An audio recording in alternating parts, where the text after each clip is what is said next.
Metamorphosis,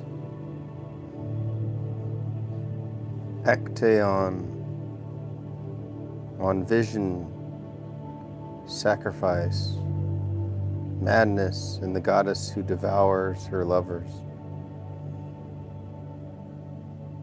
Father, forgive them, for they knew not what they did. Sweet heavens, do not make me mad. He went to the dogs. Culture begins as sacrifice, continues as symbolism, ends as self-destruction. The first metamorphosis, man into offering.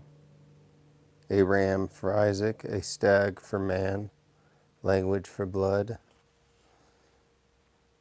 Symbolic substitution is the theology of survival, killing translated into metaphor. Every civilization is founded on the body of the one who is not supposed to die.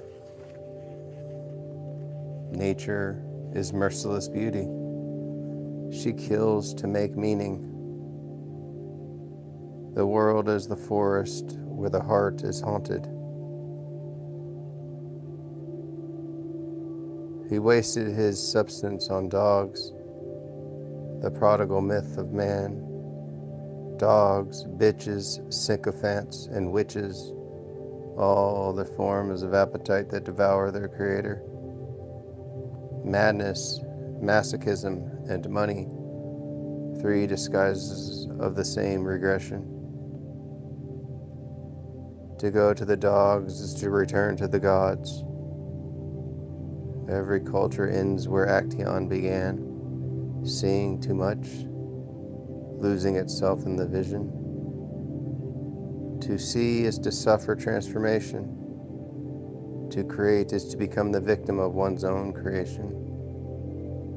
All art is the retelling of Actaeon's fall. The artist torn apart by his own imagery. Civilization itself is the body of Actaeon, endlessly reassembled, endlessly devoured. The myth is eternal because the guilt is unhealed. On the lunar goddess, the erotics of purity in the mirror of the eye that sees itself. Diana, queen and huntress, chaste and fair. The moon's an errant thief. Beware lest the gaze too long into the moon, for the gaze is back. Her light is both milk and venom. The moon governs the metamorphosis. She turns the world by reflection, not by force. Her light is borrowed yet binding, so too is consciousness. The moon is the first mirror, the goddess the first idea of the mind. In her glow, form is both revealed and dissolved. Diana's purity is not chastity, but the power to change without ceasing to be. Every moon has two faces, Artemis above, Hecate below. The chaste goddess is also the devourer of flesh. To worship her is to stand between serenity and frenzy. Her serenity is only the visible surface of her appetite. The light of reason is the cold flame of madness sublimated. Chastity in the mythic sense is not abstention,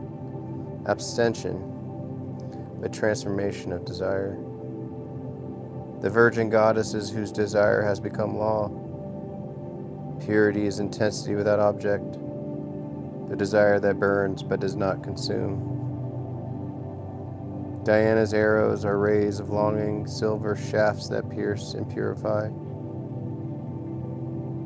Every vow of purity hides an unconsumed hunger for union with the inhuman. Actaeon's glaze was a mirror reflecting the goddess's own desire to be seen. The divine cannot be unveiled without revealing its shadow. To see Diana naked is to become her double. the human as divine hallucination. In the mirror of the goddess, man becomes the animal of his seeing.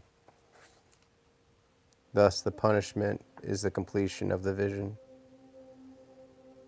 The word lunatic remembers the goddess of light and her victims. Madness is the moon's excess of reflection, the soul's drowning in its own image. The same light that guides the poets maddens the prophet. To think too long under the moon is to become her instrument. The ecstatic and the deranged share one moonlit path. The moon bleeds and cycles, the divine body remembering its own death. Every month, the goddess relives the sacrifice that keeps the world fertile. Her phases are stations of resurrection, fullness, rupture, disappearance, return. To live by her rhythm is to die and rise in miniature. The moon teaches the ethics of recurrence. All healing repeats its wound.